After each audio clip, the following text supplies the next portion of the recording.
Og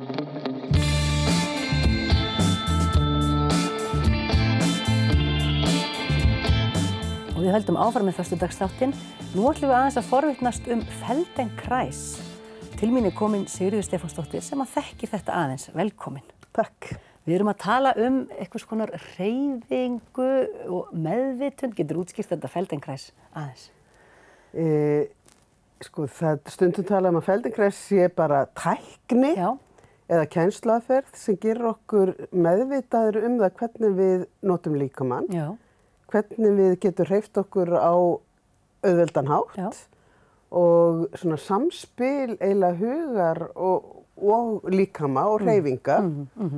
Og þetta er ekki sjúkraþjálfun. Nei. Þetta þegar við erum að læra þetta, að þá fer þetta fram í gegnum svona mjög einfaldar hreyfingar. Sem þá hugsa maður alltaf, hvað er ég að gera? Hvaða áhrif hefur þetta? Já. Ég var að skoða myndband þar sem voru bara unga börn á bakinu að sprikla. Já. Og svo þetta yfirfært yfir á Feldenkrais, fólki lá bara og var aðeins að sprikla og svona greinilega farið gegnum það í huganum hvað var að gerast. Er þetta einhvern veginn svoleiðis? Já, þetta svoleiðis og svo hjálpar þetta náttúrulega sérstaklega fólki sem þarf að nota líkamann mikið í sínum störfum.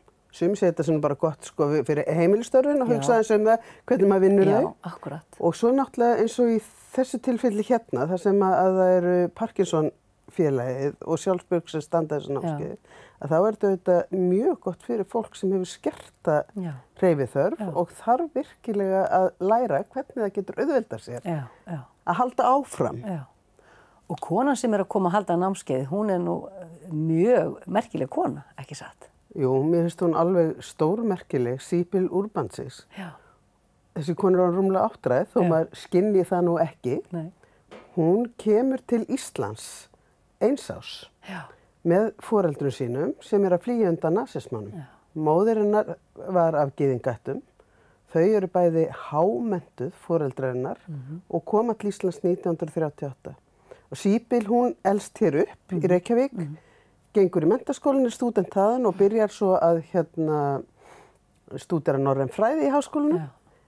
En síðan þegar faðirinnar, sem var mjög mikill tónlistarmaður og margir þekkja Viktor Urbansis, að þegar hann deyr 1958, þá fer hún sjálf að læra tónlist, fer til Vínarborgar og hefur eiginlega búið þar síðan. Og sem sagt merkileg tónlistakona, kórstjóri, kennari við Vínarháskólan í tónlist, og þar kynnist hún Feldenkrais. Já, af því að það listamenn gjarnan. Leikarar hafa Peter Brook notað þetta og þetta mikið kennt í listum. Ég út í menúinn eftir slís og eitthvað svona.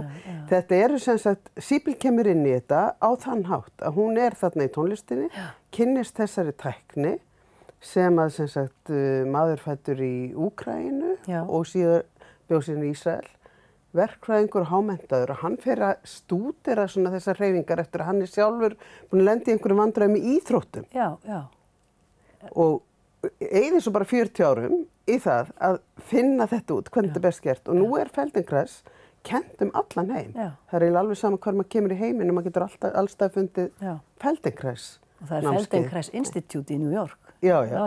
En Síbil hefur náttúrulega búið í Vínarborg en kemur gjarnan hingað núna, svona 2 ári og heldur Feldenkrais námskeið í Reykjavík fyrir einmitt svona félög eins og Parkinson-samtökin gerðun á sínum tíma. Hún að kenna í söngskólanum, fólki þar. Og nú hún komin til Akureyrar. Já, og nú föstudagskvöld þegar þátturinn fyrir lofti og þetta bara á morgun, ekki satt? Jú. Upp í Bjargi. Já. Og nóg kannski bara mæta þangað ef maður vill koma og ekki búin að skrá sig. Það náttúrulega, það auðvitað betra að skrá sig. Við ætlum að skella inn símanúmerum og nöfnum ef að fólk vill skrá sig. En ef að fólk vill kynna sér þetta betur og mæta, þá þetta sem sagt, byrjar fyrsti tíminn á Bjargi á laugardagsmorgun klukkan 11. Hver tími 90 mínútur, annar tími klukkan 1:30 og eins á sunnudeginum. Og það gott að koma hálftíma fyrr og ef einhver vill koma, þá bara velkomin. Og það verður bara vel tekið á mótunum. Og ég hvet bara fólk sem sagt, hefur áhuga á þessu og finnst þetta eitthvað sem það vill kynna sér, að mæta bara. Og bara verið í þægilegum fötum, ef maður ekki kannski svolítið að leggjast í gólfið eða hvað? Jú, það er langbest einmitt að vera bara í þægilegum fötum. Þetta er á dýnu, þetta stundum í stólum, stundum stendur maður, en það er raunur bara það. Já. Og svo kostar hver tími 2500 krónur. Fólk getur tekið 1 tíma. Ég mæli mjög eindreið með því að taka fleiri, sérstaklega fyrir það sem er að byrja. Og þetta er eiginlega algjör lúxus. Sko ég náttúrulega fer inn í þetta sem aðstandandi manns með Parkinson og mér fannst þetta sko í þessu 2 skipti sem ég fara þá finnst mér þetta bara algjörlega dásamlegt að taka eina helgi í það. Að hugsa það hvernig maður hreyfir sig, hvernig maður getur gert það betur. Og ef einhver til dæmis, þú nefndi dæmi af fiðluleikaranum sem er kannski orðinn stífur eitthvað hérna, alltaf sama hreyfingin sko, að bara með því að auka aðeins meðvitundina þá kannski er þetta bara bæta heilmikið þannig að fólk þekkir eitthvað svona álagseinkenni. Já, og bara það hvernig maður klæðir sig og stendur upp úr rúminu sínu og allir þessir hversdagslegu hlutir. Kannski bara ríksugar. En líka bara það að gera þetta alltaf öðru hverju sko, setja sig aðeins í stillingar og aðeins bara hugsa inn á við, hvað er ég að gera? Já, hvað er ég að gera? Og ef ég gerir það eins öðruvísi, hvernig líður mér þá? Því að þess að fyndi sko bara þegar maður hreyfa augun að þá kannski fer maður alltaf inn að spenna kjálkana. Akkurat. Takk kærlega fyrir að koma og við minnum bara á að þetta er í Bjargi á morgun, Feldenkrais, morgun og hinn. Já. Og klukkan 11 fyrsti tíminn. Já, og gjarnan mæta hálf tíma áður. Mæta aðeins fyrr. Já. Takk kærlega fyrir komuna.